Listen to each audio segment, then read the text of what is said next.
Tell me why you guys think snowballs are so important down here in the New Orleans area. Oh, it's a staple. It's a tradition. Everybody's grown up with a snowball. You have to have a snowball every summer. And we just thought, why just summer? It should be year-round. Because it's hot.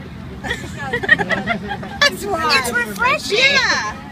And they're all delicious. Really good now.